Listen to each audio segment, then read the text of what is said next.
3, 2, 1. Let's start. Welcome to the show, and thank you for supporting the EOA podcast, Mac. It's a pleasure to have you here. Thank you very much. I just want to dive right into it. Sure. Especially where you spend most of your time these days, which is as Vistage Chair, right? Where you spend a lot of time coaching, mentoring a group of executives, CEOs, founders, entrepreneurs. But maybe for the audience who doesn't know, maybe you could help start off by telling us what exactly is Vistage and what exactly is your role? Okay. Let me just start by asking you guys some questions. First of all, you notice that every top athlete in the world has a coach, no matter who you are, whether you are, a great tennis player or a bowler or anybody, okay, or a basketball player. Even concert pianist has a coach. True. Why? Because you need someone, a pair of eyes, a pair of ears outside your body to give you feedback, to tell you exactly what you are doing, right or wrong. So this is what a coach is. Okay, we, with experience, pick up your little flaws or areas that you can improve and work on it. That's what coaching is all about. Okay.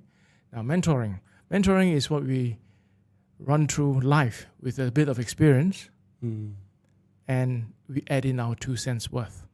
Okay, coming back to Vistage that you asked. Vistage is a coaching platform working together with your peers and the people that of different verticals, meaning different kinds of business. They are all CEOs, they are all business owners. They have got a different set of minds so that they can work on your problem outside the box. That's what it's all about. And you build trust. That's the first thing you do. With any coach, whether you are an athlete, professional, or anybody, you build trust. That's where you start. Okay. So what exactly then is your role as chair? As a chair, I facilitate 8 to 16 people. Now I have got a lot more. Yeah. And we talk to each other. How would I say it? I don't like the word counsel, but we talk. We talk to each other, and I will try to understand as much as I can, as fast as possible, and using my experience, right, to, how would I say, lead the session. That's one. Sometimes I might not know all the answers. The person involved will lead the discussion. Okay. So it is a two-way coaching thing. And you're talking about, so there's an element of one-on-ones, but there's also the group sessions too. Yes. Okay. And so you were more talking about on the one-on-one sense. Yes. Okay. Yes. Right. And so you said 18 to 16, so that's maybe one group, but you do multiple groups, right? Yes. How many groups? I have, officially 2. I do sometimes take on a few smaller groups. Okay, I see. Yeah, as and when, because I know that I'll kill myself having too many. Yes. Yeah. So it's about 50 to 60 plus people that you're probably actively coaching at any given time? About 40 plus. Okay, that's quite a lot. Yes. It's very intensive. It's aside from your other professional work, it's almost a full-time job in itself, right? It is, yeah. Okay, so how does that kind of look operationally? I know you spend maybe half the month intensively on this. So what does a typical week or within a month look like to do this? Well, let me just give you an idea. I coach more than 1,000 hours. Wow. Okay, think about it. Yeah, I'm thinking about the average. I'm thinking about the average work week. Right? Yes, and that's very significant. Yes. So a lot of people say, "Wow, how do you manage that?" And the funny thing is that it's not a chore. It is quite a contrary. I actually look forward to it. Well, I hate to say this, but I have no accountability. Think about it. Well, I guess even. Well, I don't know. You're accountable to the relationship, and otherwise the relationship doesn't work out if there's no mutual value gained from it. Right? Correct. From both sides. Correct. So, yeah. But I guess in an economic return sense, less than a consultant and even less than an owner, right? So yes. So I kind of get what you're saying. Yeah. So I guess that brings me to my first main question, because I really want to narrow down on the coaching/mentoring. Well, first off, do you say you do more coaching, more mentoring, and both? Actually, it depends on what hat I need to wear. Yeah. Okay. As and when. Mm-hmm. That's kind of thing. Okay, and then I think the most important foundational question is, what qualifies a person to be a coach? Like, how can I trust you, and how can I say that Okay. what you're saying makes sense and is true? And I should listen to you? guess age is one thing, Okay. right? If you don't have the age, basically at least 20 years of experience working in terms of ownership, entrepreneur. If you're never a CEO, it's very difficult to look at it. It's kind of true. Like, say if you get a personal trainer, typically what's recommended is they can lift the same weight as you can. Otherwise, you don't have that feeling, right? Yes. Yeah. Yes. Okay. So that is one. And I guess very important quality, listen. Listening is very important, because the problem with CEOs is that we are, at that time, taught to give results, give answers, everything very quickly, because time is a factor. Yeah. Yeah. So this time round, we have to sit down and listen first, because we have to assess the situation. We have to understand. Yeah. So that is the most important part. In terms of listening versus talking, how do you split that percentage-wise? 4-1. 4-1. Yeah. Okay. 4 times more listening. Okay, so then it's most of the times these sessions would be CEOs probably doing majority of the talking, and you're just absorbing, and then. Correct. When do you speak up then? Well, when there is a session on, chances are they will be talking to you, reflecting their problem. And we just ask questions, prodding them along. Yeah. Okay? So there will be time that I says, I hear you. I understand that this is the direction that you're going. But always keeping in mind, very clear, is that what is the objective. Okay? So that will give you the ultimate direction. But a lot of times, I would say 80-90% of the time, when we question that clearly, the CEO actually knows the route. Yeah. Knows where they are going. Except when they're sitting alone, then there's nobody to talk to, and they're going around in circles. Yeah, they have tunnel vision. Yes. So then, you keep iterating on the same context, but it doesn't go anywhere because you need more context typically, which helps by talking and having other people listen. Correct. Right? So, and essentially, you're heading towards my other questions, which is the framework for coaching. What kind of system do you follow, or what kind of framework do you apply? Okay. There are a few things that I have to have basic. For example, the way you think, the mindset. You'll be surprised, a lot of CEOs don't actually know what the concept of a business is. Can you clarify? Okay. Do you agree with me that business is an infinite game? That's very interesting that you bring that up, because I think later in this discussion, I actually wanted to ask about your career, and that's one of the things I want to bring up is that I actually don't think business inherently is an infinite game. However, we do have outliers that are very enduring, right? Yeah. And so I guess the short answer is I don't think so in general, no. Okay. So that is the kind of thinking that I need to set your mind to. Okay. Another thing is that I also want to know, do you have what kind of mindset do you have? Because that will determine how far you're going to grow. I see. All right. If you have a closed mindset and you don't want to do it, there's nothing I can do. Okay. I mean, you don't want to learn how to cycle, so be it. Right? I give you a story. My wife didn't want to learn how to cycle because she felt that she's too old. Okay. Just for the record, my wife is 52. Okay.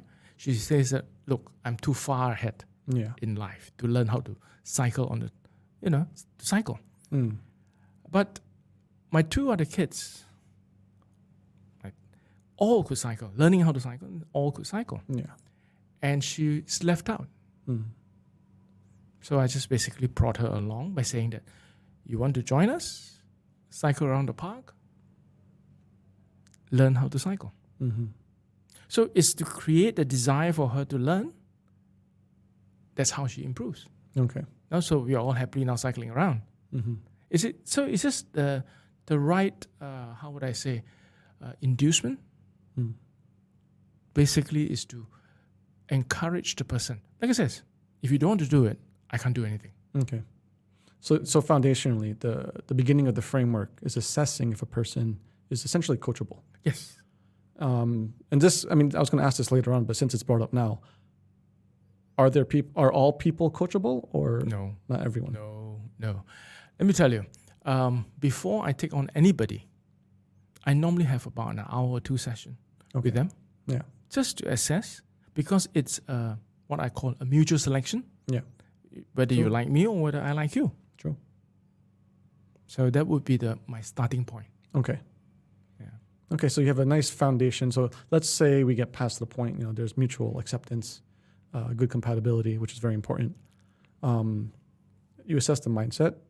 So then in terms of the next part of the framework, how do you think about developing the coaching relationship, or what happens next? Well, I ask a lot of questions about themselves. Mm-hmm. I ask them, where do you want to go from here? Yeah. I start by asking, how did you get here? Yeah. The next thing is just, where do you want to go to? Mm. So the methodology of coming here and going there is two different things. Yeah. So that is where I start. Okay. So establishing goals, essentially. Right. Do you take into account your own goals as well? I mean, actually, so when I look for a coach, then does there have to be compatibility on both sides, or does it really matter? The executive being coached is it very selfish in the respect that that matters the most, or? Well, we always say that the client, okay, the coachee has the most say. Okay. Yeah. But where do I draw a line? Yeah, correct. I would draw a line with things that I'm not very familiar with. Okay. For example, if you ask me to talk about coaching a person in a music industry, I've got no clue. Yeah. The basics are the same. Yeah, fundamentals business, yes. Yes, but I can't go far. Yeah. Okay. True. Domain expertise, essentially. Yes. Part of your framework, right? So you establish the foundation, you establish the goals. Your method or your style seems very Socratic in nature. Okay. Ask questions, right? But I think we know some people are not very receptive to questioning in that kind of manner. So it doesn't mean they're not coachable. So how does that work out then when you have a client or a coachee who does not respond very well to coaching? Because it's a fine line. It's almost at a point where you'll say, no, they're not coachable, but maybe it's not necessarily the case. So I'm sure you have some clients like this. So. Yes, we do. We do. Well, like I said, I've spoken to countless hundreds of people. Yeah. One of the first things that I ask them to be comfortable, be vulnerable. Tell me, because whatever is said between you and me is kept within the four walls. Yeah. Right? That would be a good start. Mm-hmm. So some people take longer. Yeah. There are times, many times, that I spoke to a person. After a while, they broke down and cried. Okay? Sometimes, on all my table, there's always a box of tissue. And trust me, it's not only women. Yeah. Guys do that too. I'm sure, yeah. So it takes, how would I say, a little knack from me to peck on the little hole there and open it up. So I'm very curious about the nuance there, because how do you determine that they're not coachable versus I should poke a little bit, then value and it fruits later on, right? It's very blurry, right? Yes, it is. I guess that comes down to experience. Okay. Yeah. I can give you an example. I spoke to a guy who is quite senior. Yeah. Probably about near retirement. Why I say that is that age do play a role. Okay? So he was winding up his position. He has a succession problem. I could identify all that. Yeah. At the end of the day, he felt like he just needed someone to talk to. He wasn't building a business. Okay. Okay, so actually he was looking at the second chapter, Yeah. looking for a second chapter. Yeah. You see? So at the end of the day, at the end of the session, I will just tell him what I feel and explain to him what he's looking. And I will tell him that, you can work with me, but it's going to be a short while. Because you only get him started on the next chapter of the journey. Yes. Yeah. So, then he realized, then I said, okay, think about it before we even embark on the second part. So that's fine. At the end of the day, actually he took on professional coaching. Okay. Which is perfectly fine with me. Yeah. So what does that mean, professional coaching versus so he hired someone just for him only? No, he became a coach. Oh, he took on professional. So maybe he realized that was his fulfillment. Yeah, and yeah. He showed him that. Yeah. That was, so. But yeah, I guess that's the nature of the business too, Yes, right? yes. And I mean, and plus, ultimately, if you have more coaches that are good, it just benefits the ecosystem ultimately Correct, too. Right? correct. Yeah. So what was your conception of coaching before going into Vistage, and has that conception changed? Yes. I think that my perspective of things slightly changed because in the past, I looked at coaching was everything is based on my experience. I've walked the journey. I will tell you what my journey looks like. Yeah. Take it or leave it. Shove it. That's what it is. Okay. Right? That's my experience. So probably a little bit egoistical of all, Very natural for successful business owners, right? So Yeah, listen to me. Yeah. That kind of thing. yeah. When I took it on, then I realized that after listening, my perspective might not be correct. Interesting. Yeah, and that's where the group facilitation comes. When I said that I will tell you very clearly that this is only my perspective. I need the rest of the people Yeah. think outside the box and give suggestions. Then we could explore further. Yeah. Was there a specific moment that led to that realization? What happened was that, I realized that when I joined Vistage 2005 or 2006, that long ago. And that's when I... You joined as a member. Okay. Okay, I joined as a member. Yeah. Then it opened my mind up and I could see that it leveraged on different perspective of things. Yeah. Which I think that's what we want. Yeah. As a leader, you go in and says, I'm going route A, B, and C, but that could be D, E, and F. Yeah. So that's what we want. We want choices.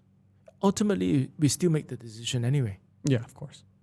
Yeah. So that's the fundamental change that I realized that I'm not right all the time.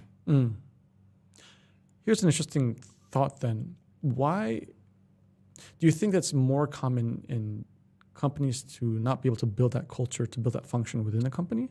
Is that why they need things like Vistage, or why aren't there more companies just doing that inherently if it's very beneficial?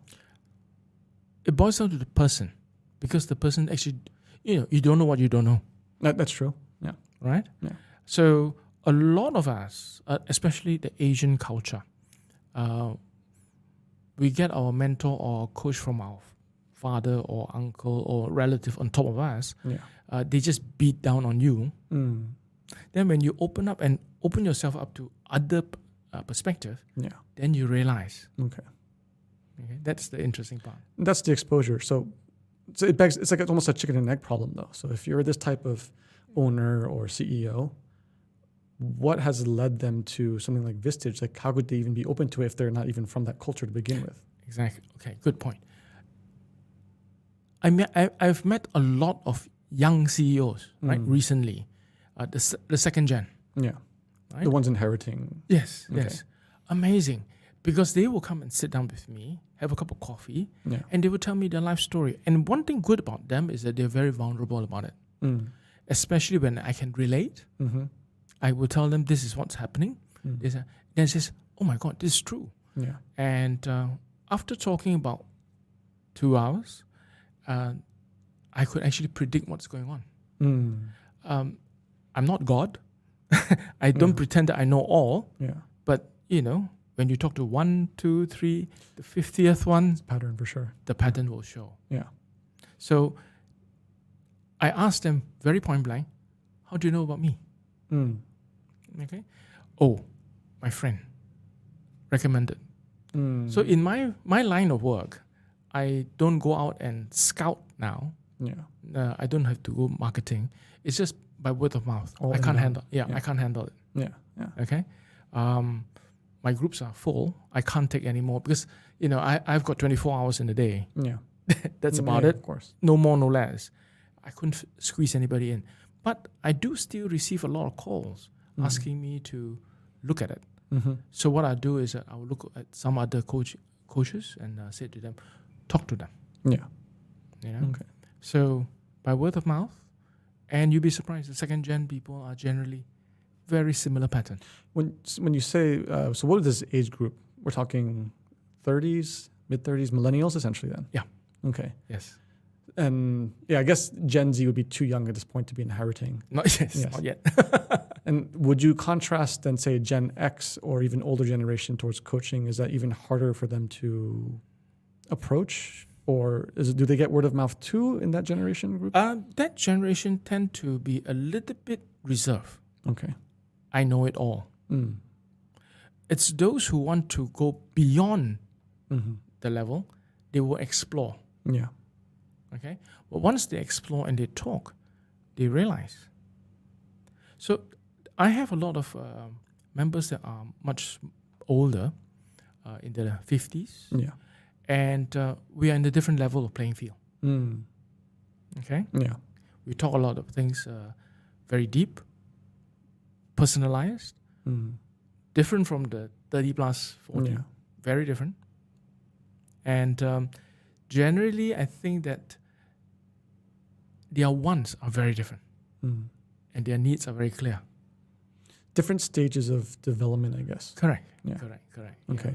So then it's being able to identify those different goals within the stages and then matching patterns and then establishing trust relationship to kind of make this kind of work. Right? Yeah. So what are some of more of the unexpected things you've learned from full-time coaching basically?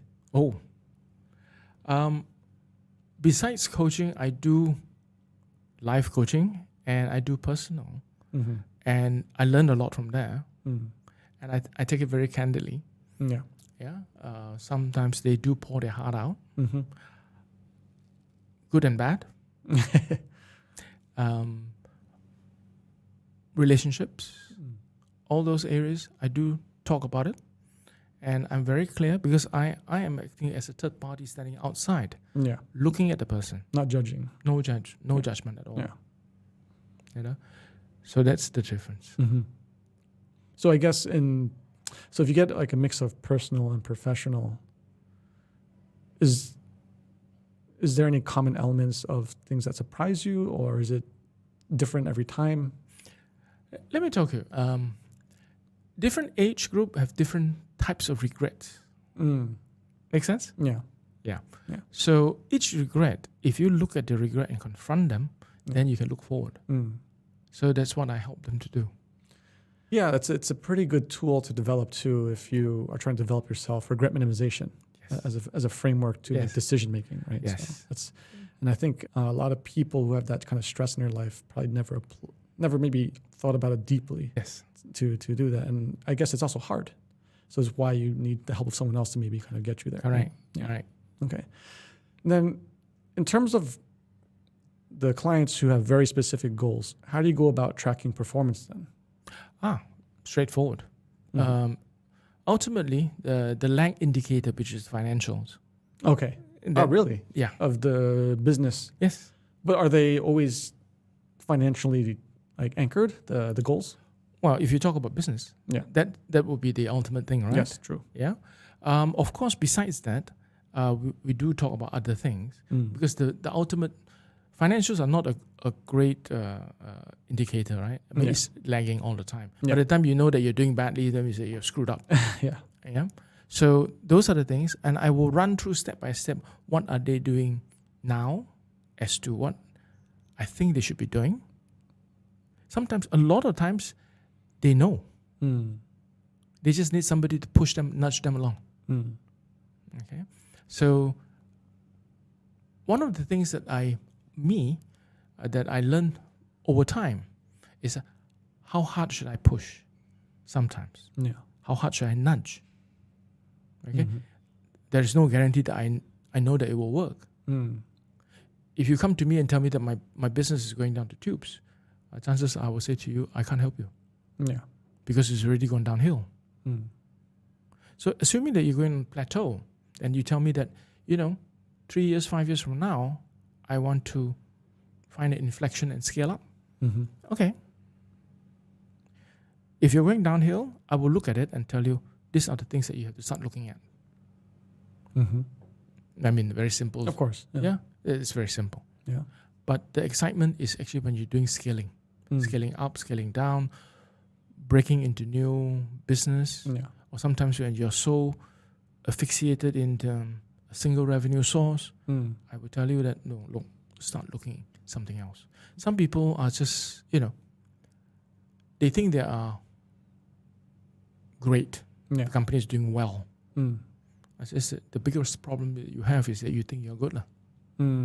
That is your biggest problem. Yeah. So then they start to wake up. Because you need a third party outside to look at it. Okay. So then that's measuring by financial performance. Also, I guess by feeling, right? Yes. If they're happy with the relationship. Yeah. Then what about the worst experience you had coaching? Is there anything really bad that you've come across? Touch wood. No. I mean, I have an interesting experience once where it's to do with personal relationship and very unhappy. I actually said to the person, stop. Yeah. If it is affecting the professional side of you, sort it out. I really can't help. Yeah. It's between two other parties, not me. Yeah. Stop, sort it out. Okay. And I try to focus them on that area. Okay. That's what it means. I want to go back to something you said earlier. So if a business is not doing well,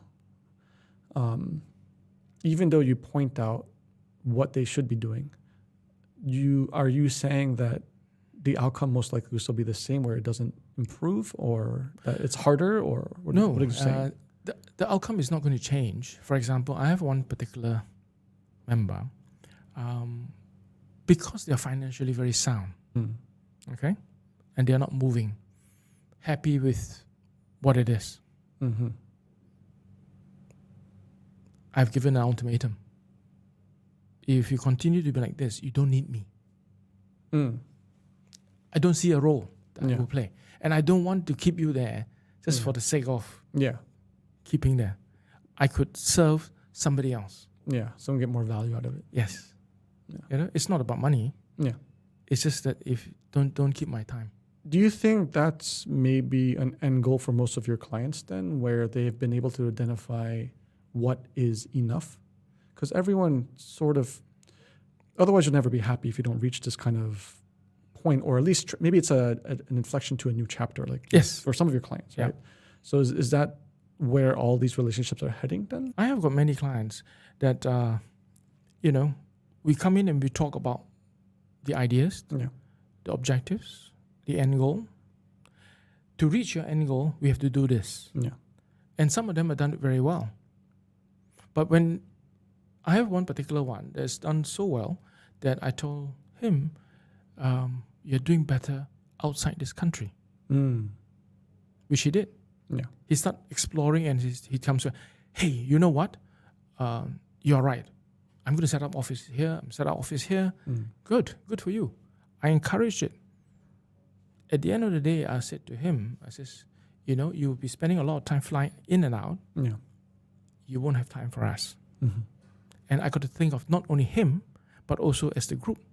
Imagine if you are one of the group members and you don't show up.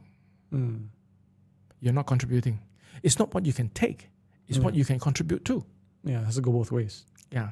So it has to go both ways. And I told them that if we function as a group, everybody must pull their weight, contribute.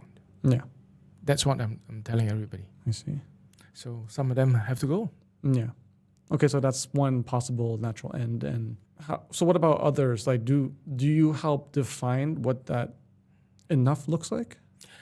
I do. But human beings are as such that enough is never enough. I have sat with one and I asked him, I says, what is enough for you? Tell me what enough looks like. Yeah. Okay. They drew a fuzzy picture, put it all together.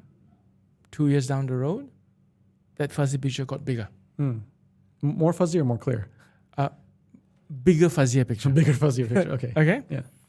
So I says, realistically, you're now at this age. I'm not saying he's a professional. I said that, okay, you have to look at the sunset part.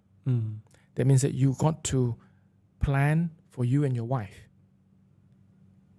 Then he looked at me and says, what do you mean? I says, look, with all the money in the world, what you going to do? Couldn't answer. You're not going to carry on like this, right? Yeah. To 65, 70? Yeah. So he looked at me and says, retire. That must be really hard though.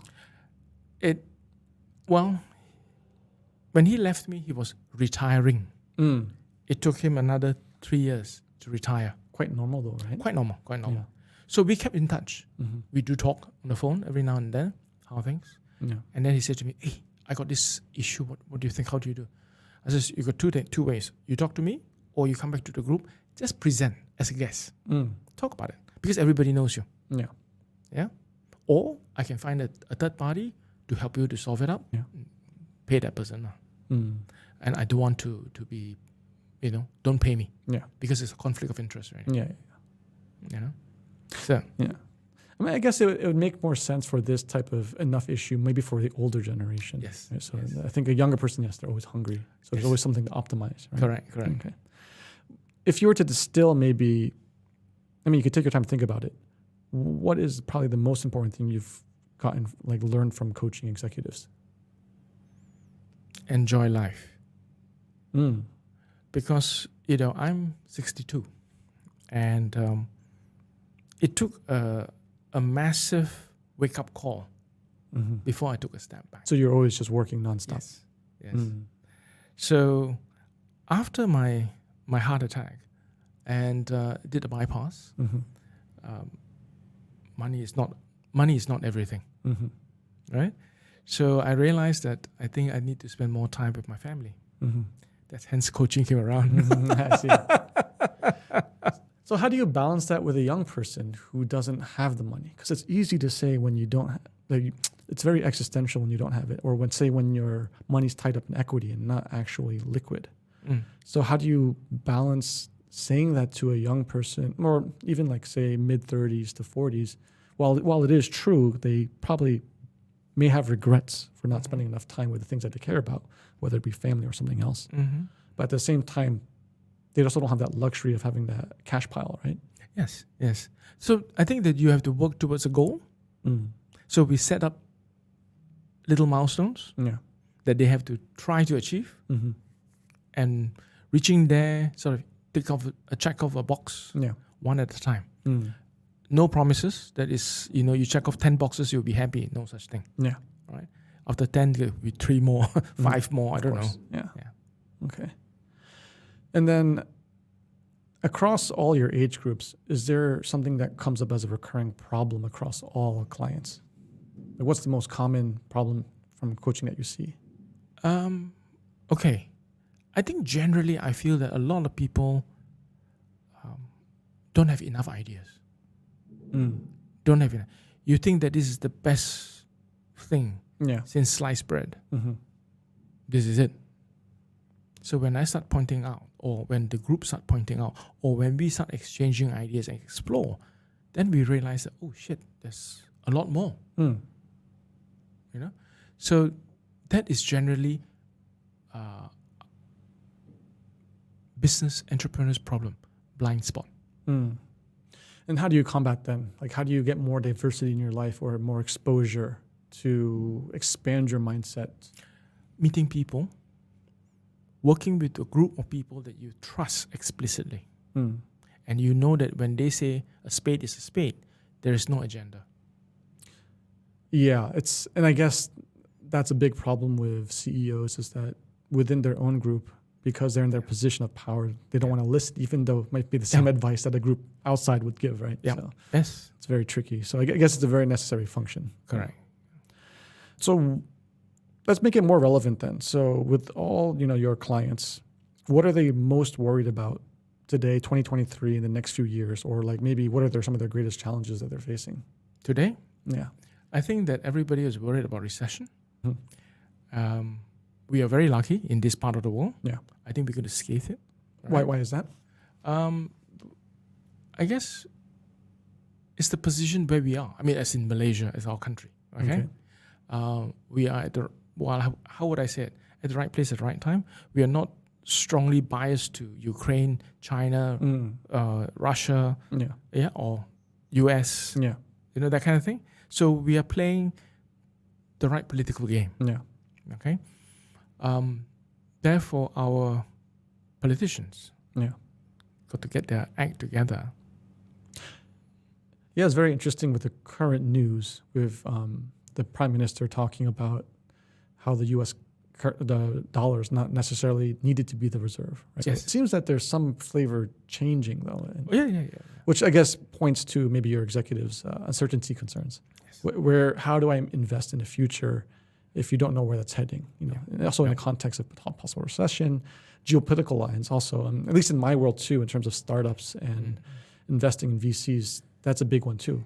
Where do you structure your company if you're starting up? Correct. Like who do you sell to? If you sell to, what's the inherent risk of those customers? Correct. So it's a very big problem these days. So let's move on then to more relevant stuff. Aside from Vistage, where do you spend most of your time professionally then? What's your critical path? Building memories with my family. Okay. That's the biggest one. Mm-hmm. I'm blessed with 3 kids. Okay. Mm-hmm. The eldest will probably get married hopefully end of the year. Congratulations. Thank you. With all goes well. And I got 2 very young ones, 11 and 9. Mm-hmm. And they are growing up pretty well. Mm-hmm. I love them to bits. Yeah. And strange thing is that I have adult conversation with my son. Very adult conversation. How old is he? 11. Kids, they are more precocious than we realize. Yes, I know. I kept looking at my relationship with my dad and him and me. And I ask him things like, does your friend talk to their father like what we do? And he says, no, Dad. I says, why? Then he would rant on to a lot of things. And I was trying to figure out what it means, Yeah. But I thought that's very important to me. Mm-hmm. My daughter is wonderful. My eldest is establishing herself slowly. Mm-hmm. And I'm very happy with what she has done so far. Yeah. I guess that's, what I want. Okay. So does that mean you're more or less retired or? Tell people that I'm retired, but I've got projects running. Yeah, exactly. Because I believe, at least on LinkedIn, it still says you're the CEO of Makok Group. Yeah. So that's an official position, but those are just ongoing projects then. Yes. I've got a joint venture with the 52-story building coming up. Mm-hmm.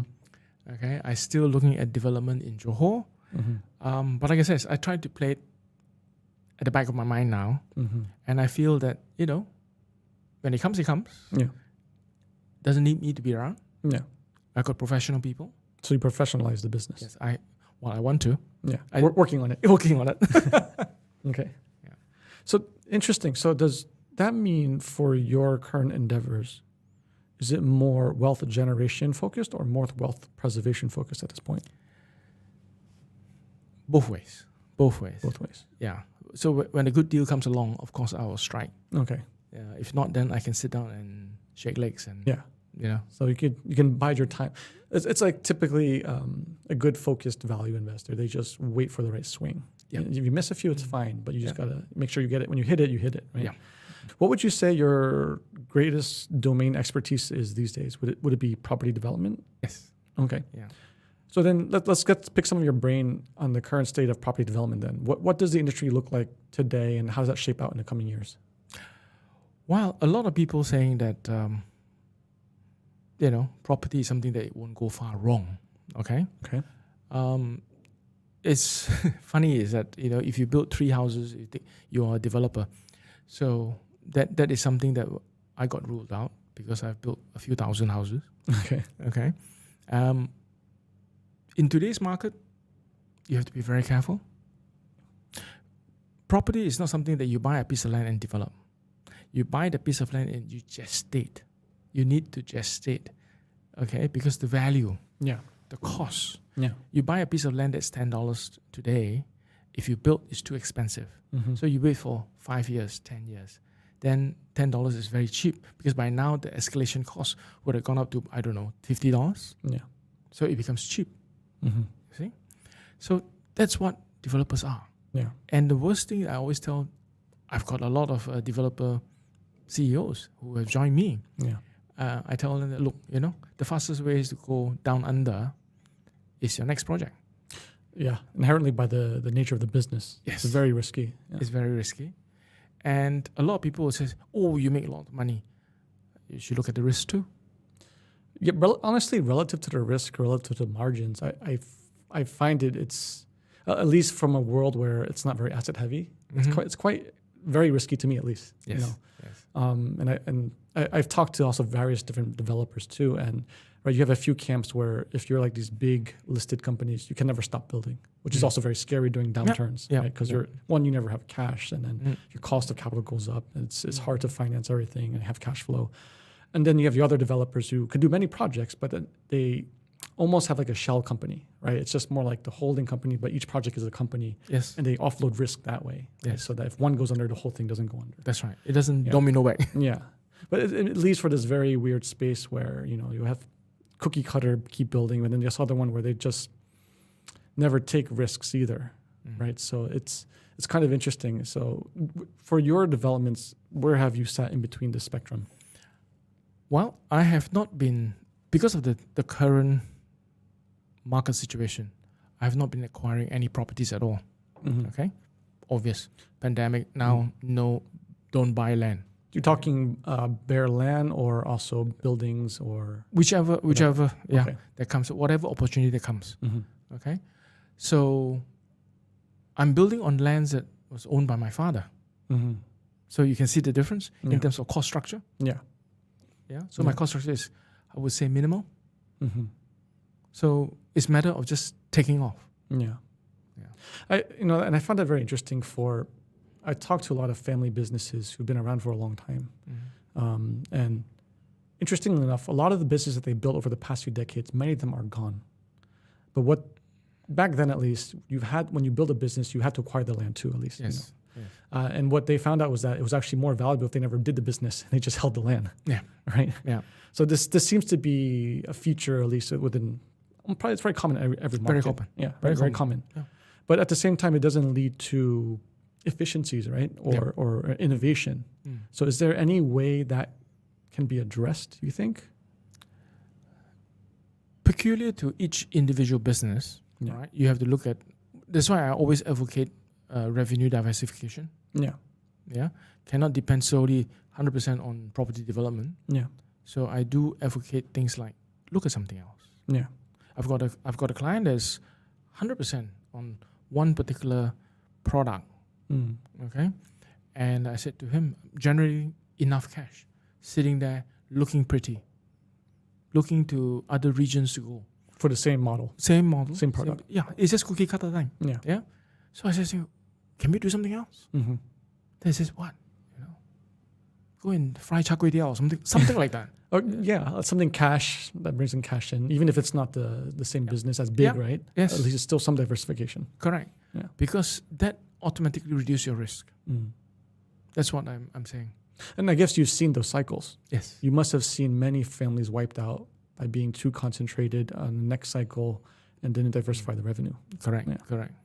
And so do you have a specific investment thesis you focus on in property development, or how do you go thinking about generating business in this industry? Well, like all leading edge technology, we have to look at what's the new thing, right?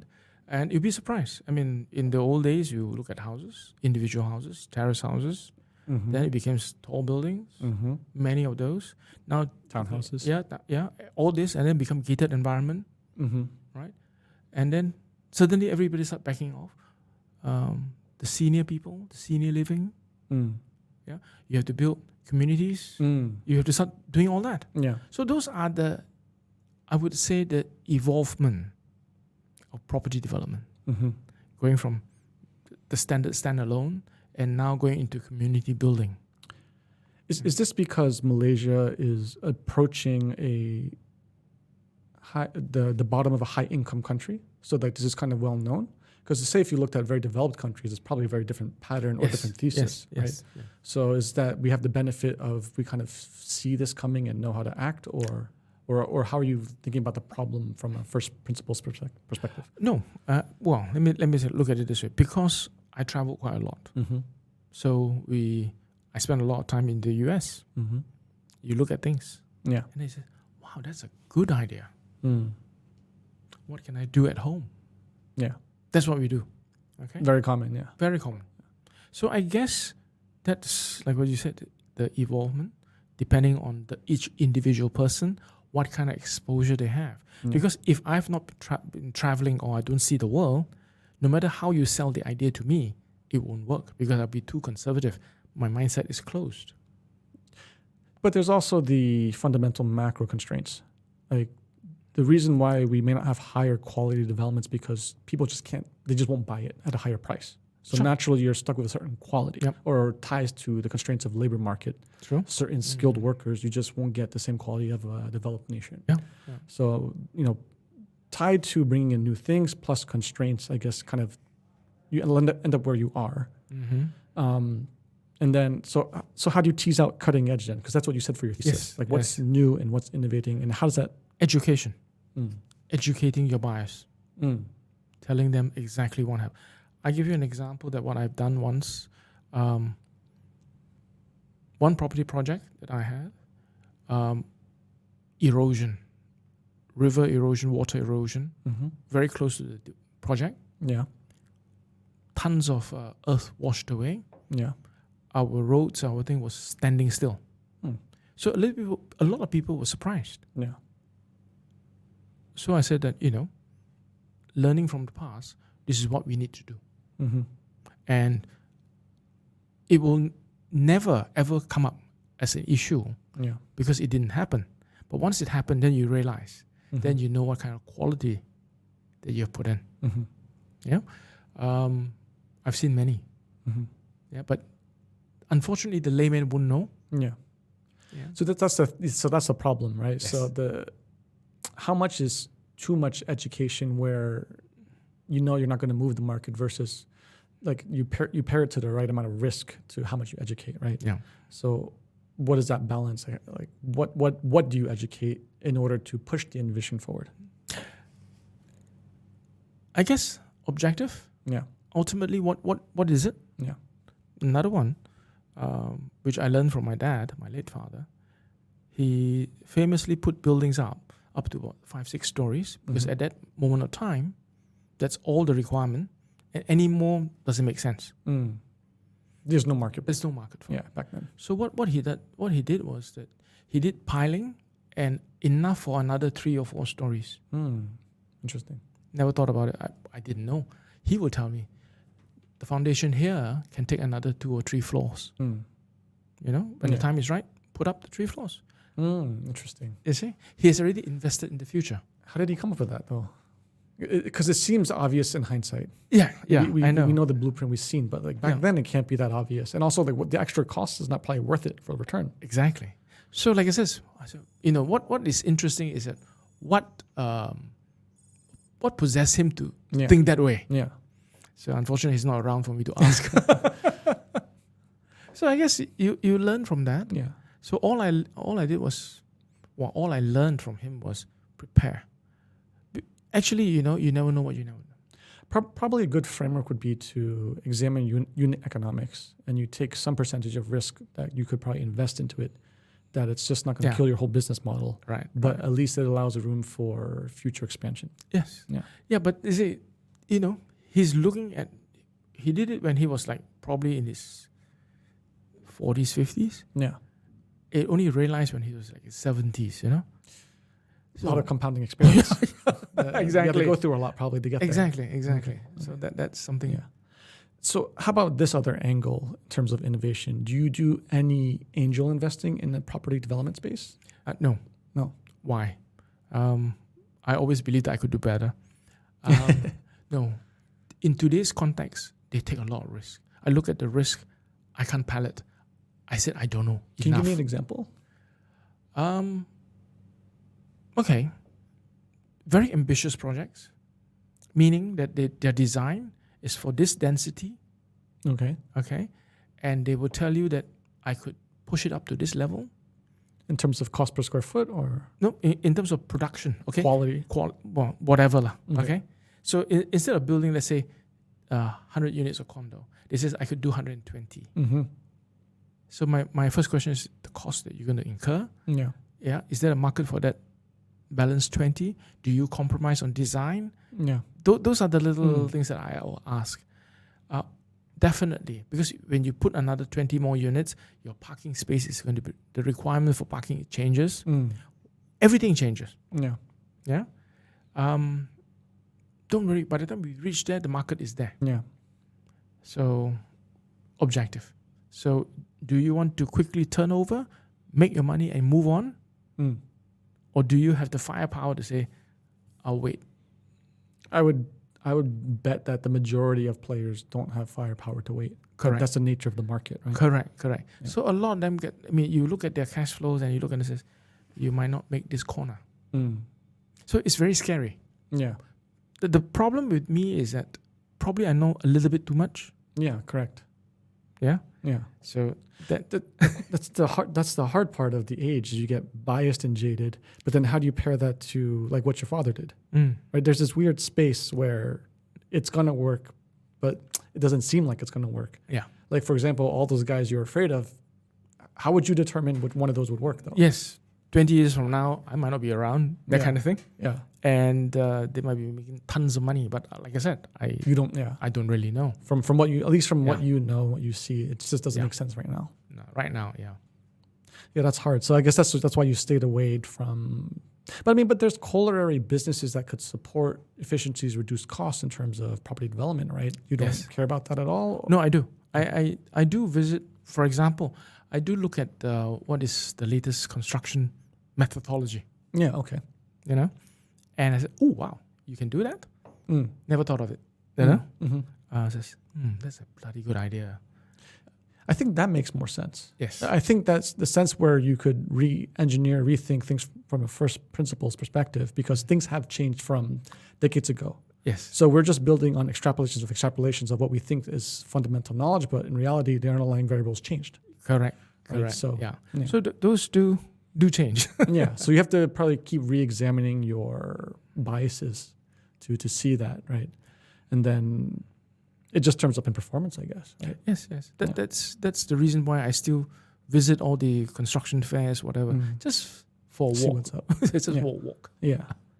Why isn't property tech not bigger today? And especially like I don't know if you know about Southeast Asia, but at least Malaysia, we know that, if we look at the US, you have your Zillow, your Trulias, your Redfins.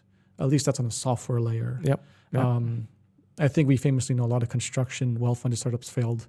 That was probably a notoriously harder problem to solve with tech, right? Yep. What is your take on why it's not bigger in Malaysia or Southeast Asia broadly? I think we are lagging. Okay. What would be the bottleneck then of that lag? I think people's acceptance. Okay. In what aspect of acceptance? I think we haven't got past that threshold. The early adopters are still there. Yeah. Yeah, the early adopters. But you still have to go past that threshold Yeah. before the whole masses come in. Mm-hmm. So unless that happens, I don't think people. It's not sexy enough.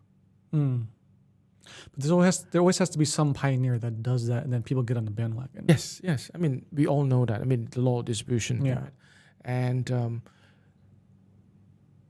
not enough emphasis, and our market is too small to even push the needle. Well, it's only small in respects of that from a purchasing power standpoint, right? If we had the same productivity as Singapore, it might be a different story, right? It could be big enough in certain respects, we think, or no?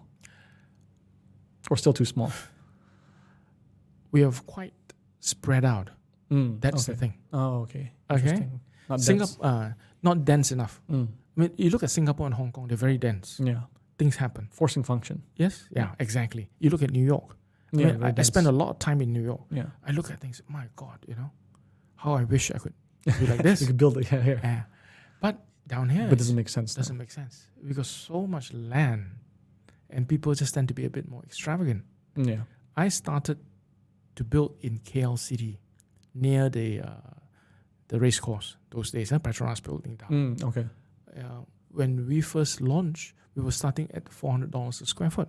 People, Wow. yeah, people were saying, "Whoa!" You Well, know? they were saying, wow. Yeah. I was saying, well, it was so cheap. Exactly. You see? Yeah. I mean, I walked through that path at 400 plus, and I still remember very clearly. I had fights with property valuers. Yeah. I says, push it to 650. Mm. I mean, that's where we make money, right? Yeah. Yeah. They say, you must be nuts. You can never do it. And it wasn't that long ago. It was my lifetime. Yeah. Okay, probably 15, 20 years ago. Mm-hmm. And I said, you can't sell. There's no way. I understand. Today, you look at the numbers, crazy, right? Yes, but even still, like, so say you have market value. What is the market value downtown KL on average? Average, probably about, rule of thumb, $1,000 a square foot. $1,000 a square foot.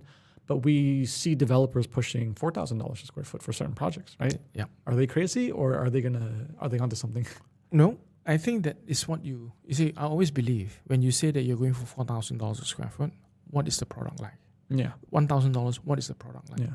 Yeah. I mean, you can get a glass of cheap wine for $50, or a glass of Petrus is probably at $5,000. True. Yeah. So it really depends. Yeah. Yeah. But if you look at the population in KL, the general masses, let's say it's in the median range. Yeah.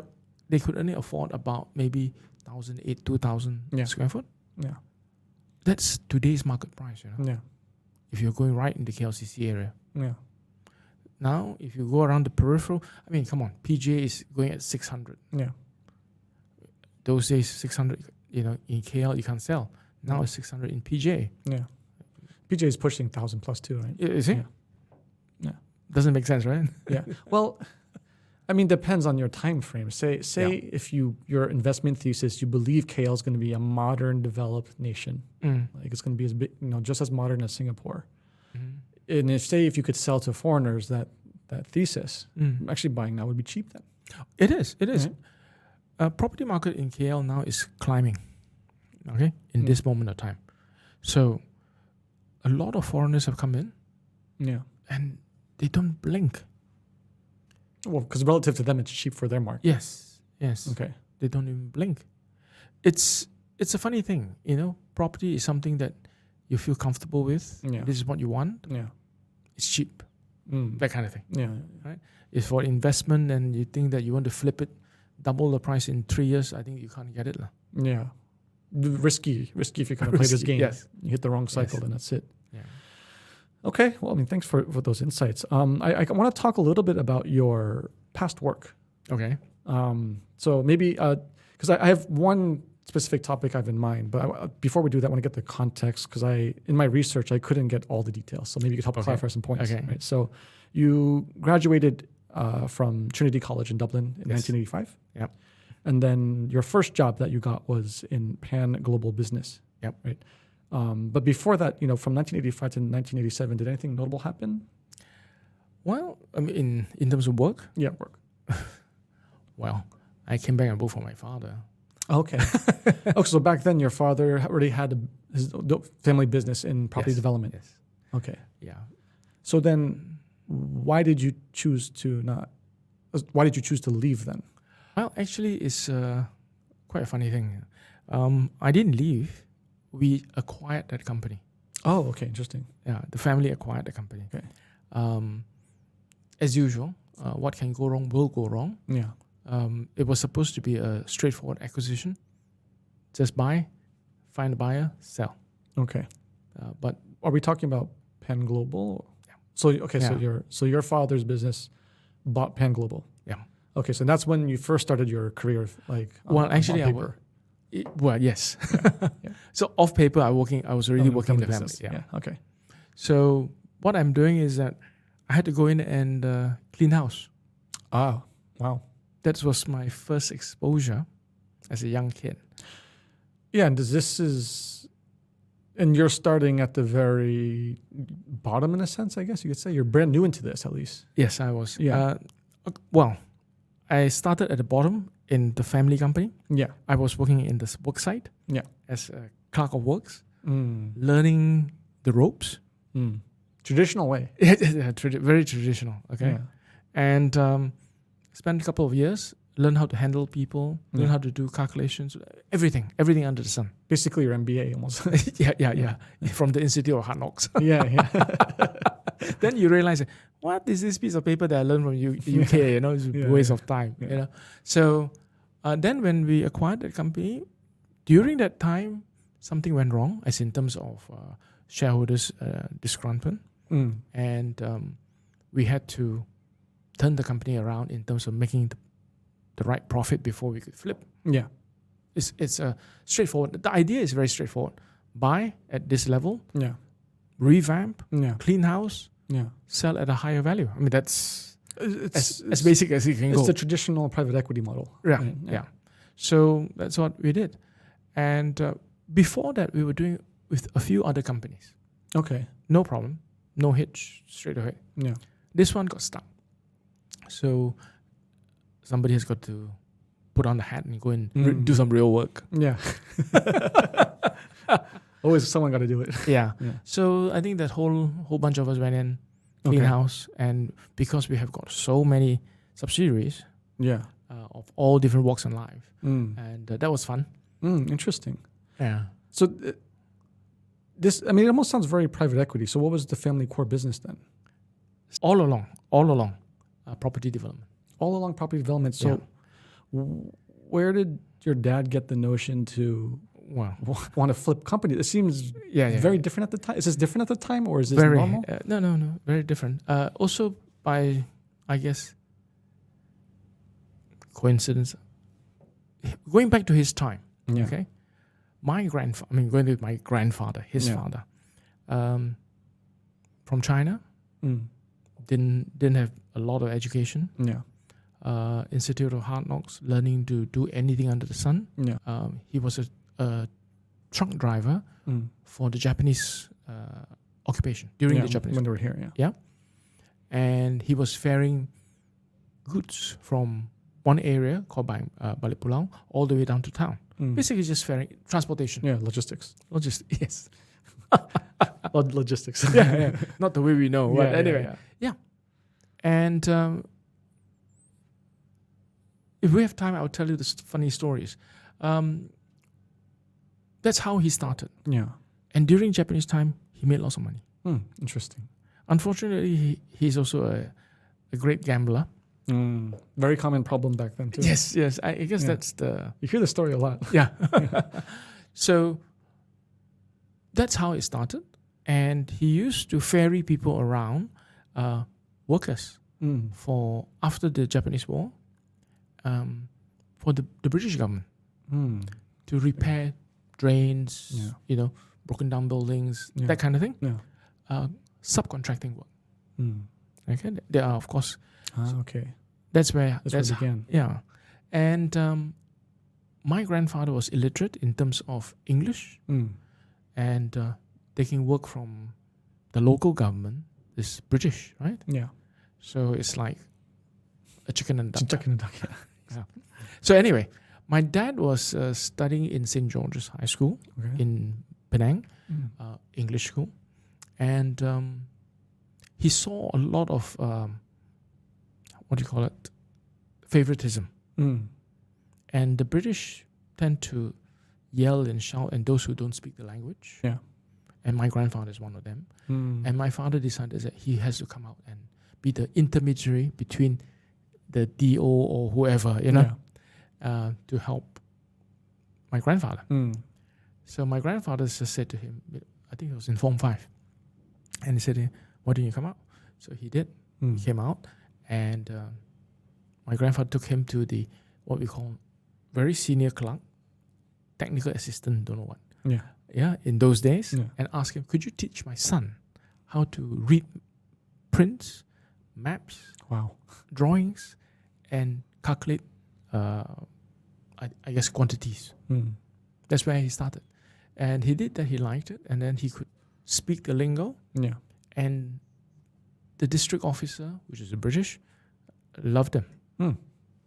So anything below, I think, a couple of $100 or whatever it is, don't have to go to tender. Typical government thing, right? So he says, get Makok to do it. Okay. That's where he first started. And he told me that his first year doing that, he had so much money in his bank that he couldn't believe it. So I said, how much is so much? Oh, 24,000. Wow. Must have been a lot back then. I guess so. Yeah. And those days he says that, he was talking to mom, my mom, if I have 200,000, I'll retire. That kind of thing. Yeah. In those days. What is enough? So that was the beginning of the not enough. Still young and ambitious. Yeah. So that's how we started. Okay. And we won a lot of road repair works, building drains, building bridges. So you escalate as you get along. We repaired a lot of old government bungalow houses. So it's like, hey, you can do it. And I want it this way, and he could understand and interpret. And he did that. That's so fascinating that your moat and your advantage back in the day would be language. Yes. That's what makes your company defensible in a sense. Or at least advantageous to getting the bids, right? Yeah. So that was the fun part. Interesting. So did your father ever think about this in terms of private equity, or what was his thinking? He's just thinking quick money, or? Quick money. Okay. Because in those days, it's like survival. To make sure that this year's Chinese New Year is better than last year's. And this is before the currency crisis, right? So way before. So then, why this mentality, quick money? Was it just the nature of the market at the time, or? Survival. Okay. All Asian that came out from China here. Is okay. So it's just the mentality. But he had a core business in property development. You would say that by then? Starting from that, and then he started working up. I see. So still in flux then. Yes. But he still had enough capital to actually buy and sell businesses. Well, it was like sweating his. Okay, yeah. So that's where the hunger is, I guess. Yes, and then the existential of if this doesn't go through, then we have no more money. Yeah. We're going to eat porridge tonight. But you spent a good 6 years there, and so does that mean you were successful? You were able to turn things around and sell it? Well, yes, we did. We did. Okay. We did, of course, made a bundle. Yeah. But bearing in mind that we have to be very careful. We stayed below the radar all the time. Yeah. We don't want to be. Yeah, if you get flagged, and then of course someone's gonna come. It's always seems to be the case, especially back in those times. I'm sure regulations was different, laws were different. I'm sure. That's right. So then, after this really good, that must have been a really fantastic experience. Then you became CEO of, how do you say this, Masbe? Yes, that is actually my family company. Oh, so that's your family company. Yeah. Okay. And so when I was doing research on Masbe, I couldn't find anything except for a bunch of potentially subsidiaries. I saw Masbe Biotech, Masbe Eco. So this is all actually the same company? Or? Yes. Okay. Yes, all different subsidiaries rather. Okay. We tend to do a lot of things. Okay. Like I said, in those days, it was pre-internet days. Yeah, so we can be very shy about it. Okay. So that was the flipping businesses, because they still exist in the registry, all these companies. And I actually see on LinkedIn, some people actually still have worked for some of these companies. So that was probably from that time period of flipping. And then, so you became CEO, and then this is where you really start to become an expert in property development then. Yeah. Actually, I became an expert in turning businesses around. Okay. You know, I look at business because we have so many types. Yeah. You know, we have got insurance, we've got textile, we've got manufacturing, we've got development, we've got financials. Does that explain the gap from 1993 to 1997? You were still flipping businesses, or 93 to 97? I think I had a quarrel with my dad. I left. Interesting. Oh, you left. I left. Oh, wow. Yeah. Also quite common story too, right? Yes, it is. Yeah, we just don't see eye to eye on how to run the business. Yes. Okay. So then how did that get resolved? Because eventually you came back and you did become CEO. So well, it was an unfortunate circumstances because my mother had breast cancer. Oh. Okay. So I had to come back. The good thing is that I came back and her cancer went into remission. Mm-hmm. So I just had how would I say? I couldn't, to be a filial son. It's choosing what you prioritize in life, and you chose family, which is fine. Yeah. Yeah. So like I said, not to say anything, I chose to come back. Okay. I couldn't stay away. And then you had this stint, officially at least on paper, from 1993 to 1997, where you were CEO. Now this is very interesting, the next jump, because this is your family business. You kind of left, you come back, you've gone through high hell and heaven, and done everything for this company, and you are running it now, right? And then, however, your next thing that you list on your career development is you became COO of a different company. Yes. So it's just like I said, you wanted a change of environment, despite being on top. I guess working on your own, you're working in a shell. I mean, in a little eggshell thing. Mm-hmm. Yeah, you just want to explore. Yeah, and realize whether you're worth anything. Mm-hmm. Yeah, Yeah. So like I said, sometimes just to go out and see what's out in the world. Test the market. Yeah. Am I that bad? Yeah. I see what you mean. Okay. Yeah. And so how do you think about how do you become CEO after being CEO? Right, it's a different mindset shift. There's also different types of roles of COO, right? Yes. So I learned a lot from that. Yeah. Okay. The simple way of classifying what a CEO and a COO is: a CEO is a outside, and COO is Mr. Inside. Mm-hmm. Okay. So being the COO, I run everything within the company. Yeah. The CEO just go and make money in deciding the strategy. Yeah. Then you tell me, if you want to go that way, I got the plan all the way. So I'm the general and you're the prime minister. I see. Or the king or the emperor, Mm-hmm. And that's the most common framework. But there are other frameworks, right, where, for example, succession planning, COO is made to become CEO. There's the mentor who just does it for a few years but then retires because he was just helping the CEO transition to a more mature phase. Yes. Right? Do you see this in your mentoring group? Do you see these different roles and people understanding frameworks, or is it more of what you described, that how they keep things? Well, you're right. Absolutely right. In fact, I have been approached to ask to be a CEO of another group for 2 years to help the new CEO coming up. So I says, what role do I play? He says, oh, you're the acting CEO. Yeah, I said, you don't have to call. They wouldn't accept that though, right? Yeah. Like I said, I said, okay, forget the name. Yeah. Tell me what. Correct. Yeah. Tell me what the roles are. Yeah. So they wanted me to do that. Yeah. I felt that maybe I'm a little bit too lazy to do it now.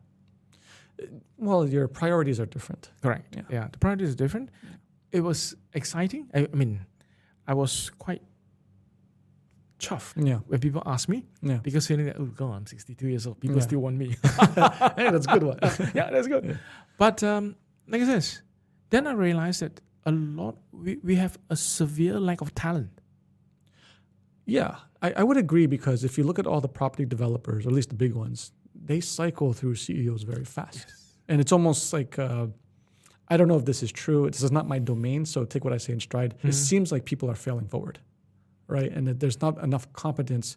And I mean, of course, there's a dynamic where it's a family clan business. Yes. And it's very hard to deal with the ultimate chairman or the actual decision maker, right? So professional, but in the interest of professionalizing, you would think people would try to make that a smoother transition, but it doesn't seem to work. Doesn't work. Yeah.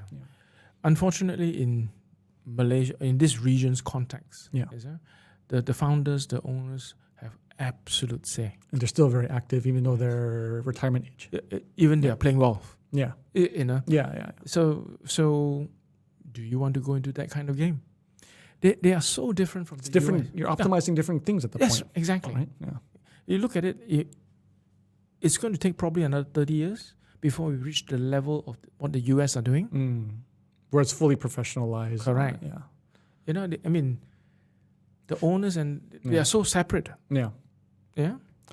Well, I mean, it causes a different problem, but you would think if you were the owner, that's the kind of life you would live where you don't have the stress, but you get all the upside, right? At least you would think so. But they have the mentality of the mindset saying that, okay, if you don't do it yourself, nobody will do it for you because it's your money. Yeah. They can't let that go. Yeah. They can't let that go.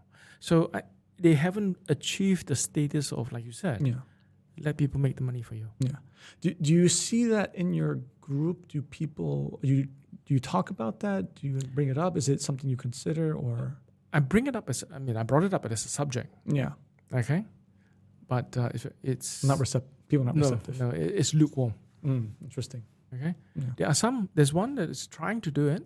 Yeah. But let's see. Let's see. We'll see. Yeah. I mean, I do know a few families that are, at least they've made a constitution within the family. Yes. Okay. And a succession plan. And ultimately, it's up to then the next generation how to professionalize it. But at least there's more structures that I'm seeing. Some are still very loose, though. It's just more like how I feel, or like it's all in my head, and they think everyone could read their mind, and so. But we're still very far, like you said. I think very far. Yeah. So then this leads to the last point on at least on paper, you are now the CEO and president of Makok International Group. So how is that related to Masbe, your family group? Okay. When my father passed away, things get reshuffled around. Okay. Because there's a lot of people involved on the cap table, right? Yeah. So what I did was that we reshuffled it. Okay. And actually, Makok International is named after my father. Yeah. So my father tried to professionalize the thing. It didn't work because he couldn't let go. That's probably the most common reason why it can't work. You just can't let go. Yeah. I mean, he announced to everybody that he's retiring at 60. Yeah. He never retired until he passed away, which is 77. Still worked to the last day. Yes. Yeah. I love him. I love him to bits because he gave me a lot of experience. Mm-hmm. That's what I feel. Yeah. And I miss him. Yeah. Because he's my sounding board. Of course. Yeah. That is the important part. Then I realized when I take the next step, to go to Vistage. Yeah. That's how I see this relationship. And I know there's a big gap. Yeah. So that's why I'm here. Mm-hmm. And I feel that, I should do help people to make a little bit changes here. Yeah. Hopefully it makes a huge ripple the other end. Mm-hmm. I see. That's my part. Okay. My little part. Okay, so then you spun off, and then you are now in charge of. This is the new family business, I guess you could say. I guess it kind of splintered to some degree. Yep. And you've been doing it for quite some time, right? It was many years, like 14 years, I think, from 2009. Well, reason being is that because there was a the overlap in transition. Yeah. Yeah. This company was started during my father when he was around. Yeah. Oh, okay. Okay. So that's when I told him, this is what I wanted to happen. So you have more control over your destiny. Yes. And you can exert yourself. Yeah. Correct. And that's his. Yes. It's very hard to live in the shadow, I'm sure, of the founder, right?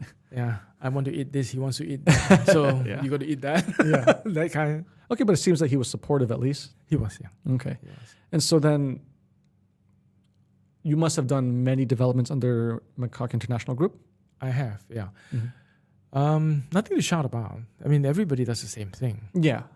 Yeah. I mean, I would say that the only iconic building that I have now would be finishing the 50-story building in town. The Isola at Yeah. KLCC. Yeah. Okay, that's an interesting business case, I think, right? Because and I maybe you could help clear the history of that too, because it seems it's deeply rooted in your family's history, and that at least the piece of land Yeah. that's being developed, right, Yeah, is under Masbe. Interestingly enough, Masbe Coffee. So, Yeah. So you guys, I guess, had coffee ambitions at one point, or was it a flipped company? It was no. We actually bought a piece of land in China in coffee business. Oh, interesting. Okay. Yeah, but when my father passed away, I just couldn't hack it. The fact that I have to go fly in and out. It's hard. Yeah. It's hard, especially if you have a new family and Yeah. So I wound down a lot of things. What my father I did. see. My father is a very energetic man. Okay. Very ambitious, I could see.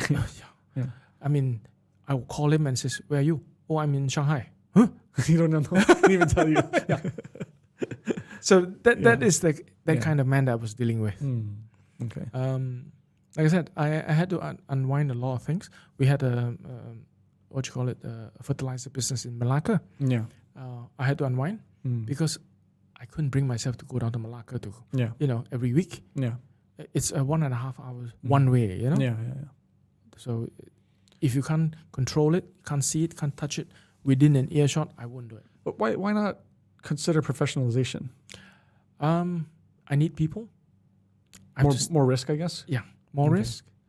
But these businesses were profitable already, or Small profit. small profit. So in order to the amount of focus to scale one would probably be enormous. And to, Yes. yeah, okay, it's not worth the headache, I guess. It's not. It's not. I would rather. You see, I think that it was such a small business. It was doing like, I don't know, 200,000-300,000 a year a profit. I might as well wind down the business, keep the land. I'll probably make more money from the land. Which is probably true. Is it? Yeah. I don't have to employ 40 people. Correct. Madness. And also the headache to make that work. Yeah. That's true. So then, how did this? So let's talk about Isola as a business case. How did this deal come about? Because you're the landholder. So I know that historically it's rooted in OCR land, right? Ong Chong Realty, I think, right? And then I suspect one of the kids did a buyout of Takaso.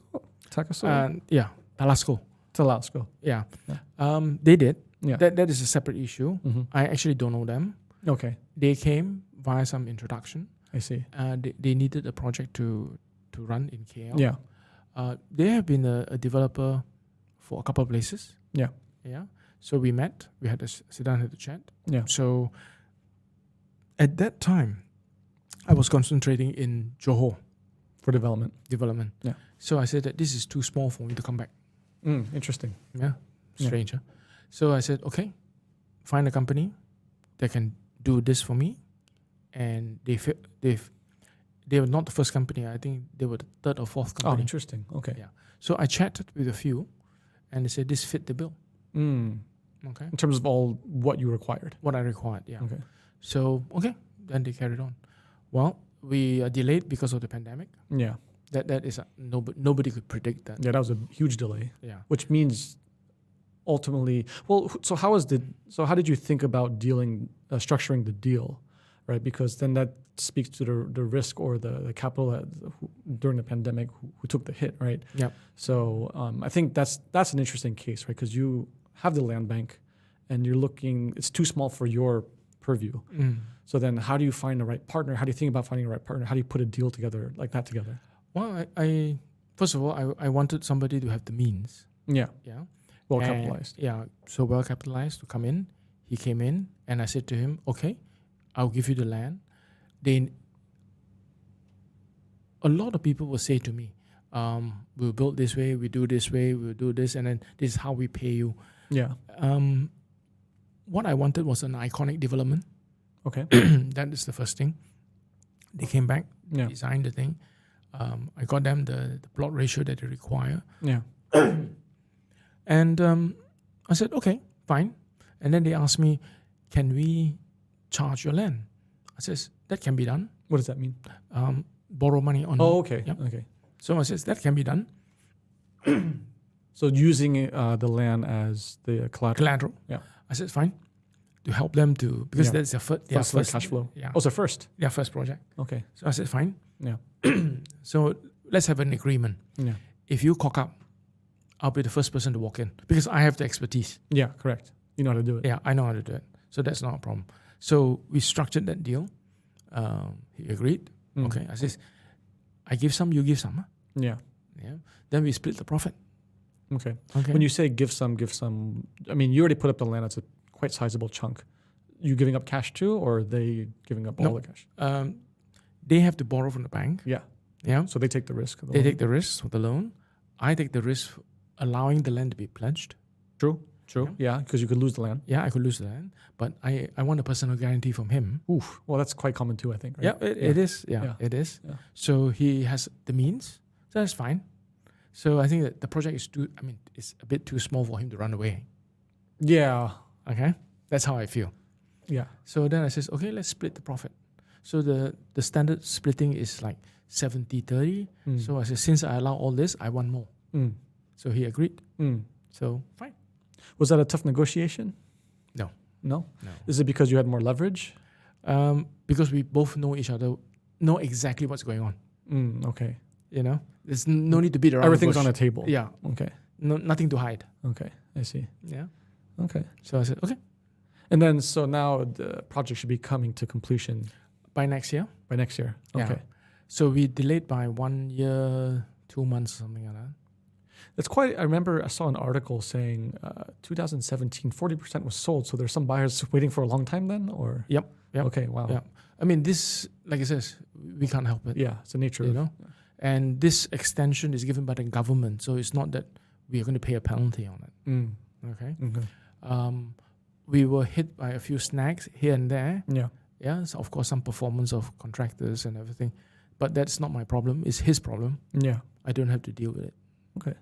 Hopefully the project goes successfully then. Yeah. And then, I hope so too. Yeah. And that'd be another addition to the KL skyline, right? Yeah. In downtown KL. Yeah. Okay, so I want to talk about the future. So I came across a very interesting question on a public forum, and the question was, what do you think Malaysia looks like in the next 10 years, like politically, economically, socially, business-wise? And there seems to be a split camp, optimist versus pessimist. So where do you land in this? Well, I think I look at it as probably an optimist, because I think that the current government will stamp out a lot of bad practices. Yeah. And interesting. I hope that the non-Bhumis, the non-Malays, will have a larger say. And that stamped out, actually, I'm not the one that said it. I can't remember who, but quite some time ago, as long as there's a lot of wealth in the company and those in control can't split it out, divide it equally, there will be a lot of disgruntled stakeholders. Yeah. That's what's happened. Yeah. So as long as that is not resolved, right, they will recognize that eventually, to safeguard themselves, eventually they have got to spread the wealth out to everybody. Okay. Well, interesting what that would look like, though. Yeah, it's very hard to imagine, right? Yes, Because of at least where we're standing. But if that logic holds true, it's very optimistic. Yeah, right. I think that's the way I would see it. Yeah. We are very fortunate.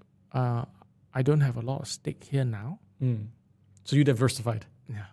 So because during the previous administration, or couple of administration, all of us will prepare to throw in the towel and walk. Interesting. Isn't it? Yeah. Like I said, I mean, I can't walk because my land is here. I can't take the land away. That's a bit harder. Yeah. But whatever you have, you put it everywhere else. Yeah, spread it around. Yeah, spread it around. In terms of diversifying to preserve wealth, then have you kept it in the region, or even further abroad? Further abroad. Further abroad. More stable. I don't know whether it's stable or not. Yeah. Because right now, I mean, I do worry about what's happening in US. I look at UK. I mean, they're hitting recession now. Yeah. Yeah. It's amazing what you see there. Yeah. Actually, at the end of the day, Yeah. it's better at home. Yeah. You know. Interestingly enough. So I don't know.